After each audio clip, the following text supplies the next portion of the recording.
Hey everyone, Al Baroa. It's Friday, it's April 27th, it's 2018, and we are wrapping up the week. And what a week it's been. You know, come to think of it, I think that's something that we could say every single Friday since the January 26th top. I mean, it's one week after another that's just exciting. So last night after the markets closed, sports fans shifted their attention to the draft. I'd like to congratulate the number one pick, Baker Mayfield from Oklahoma. Now I gotta tell you, this guy's got a ton of pressure as the number one pick with the QB spot, in my opinion. I mean, think back to some of the previous drafts, right? And some of the number one busts. Jeff George, Dave Carr, Tim Couch, Jamarcus Russell. And while Ryan Leaf was number 2 behind Peyton, I'll tell you what, the Colts got lucky on that one, right?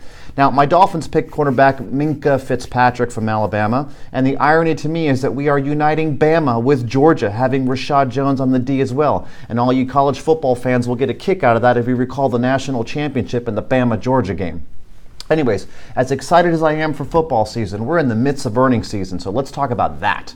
So first, earlier in the week, we had some waffly action. Good news got smacked. We talked about that. We tested the lows, and the semis were punished for 4 straight days of red on volume and a breach of their 200-day moving average.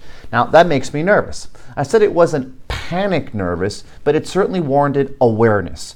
So what happened yesterday?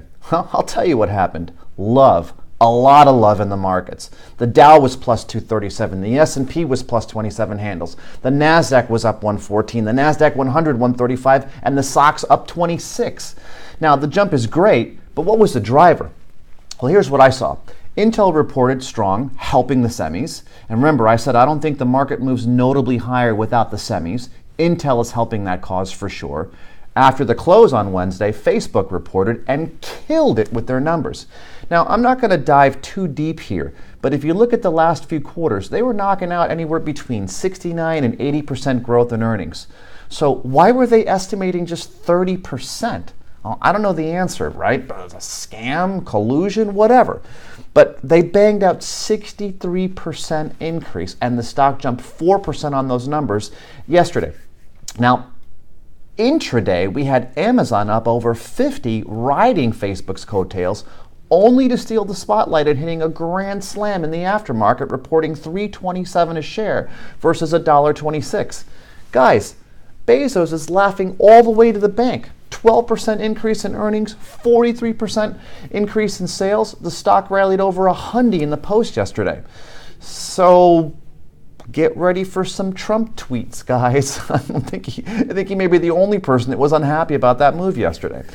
So for all the students in my financial intelligence training course, I'm going to cover a lot of this in more detail with some charting reviews in this week's premium video content. So please keep an eye out for that.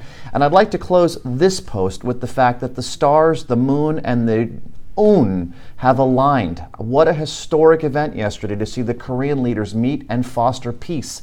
This is something the world needs a lot more of. I hope and pray this is real and it will continue.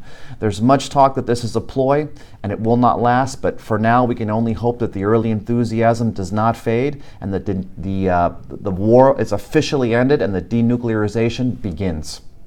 If you're paying attention to markets, guys, remember this volatility is ripe. So stock and stock option trading involves a substantial degree of risk and may not be suitable for investors. And when you look at those charts, I got to remind you, past performance is not indicative of future results. Have a great weekend. I'm Al Baroa, Financial Intelligence Training. Thank you.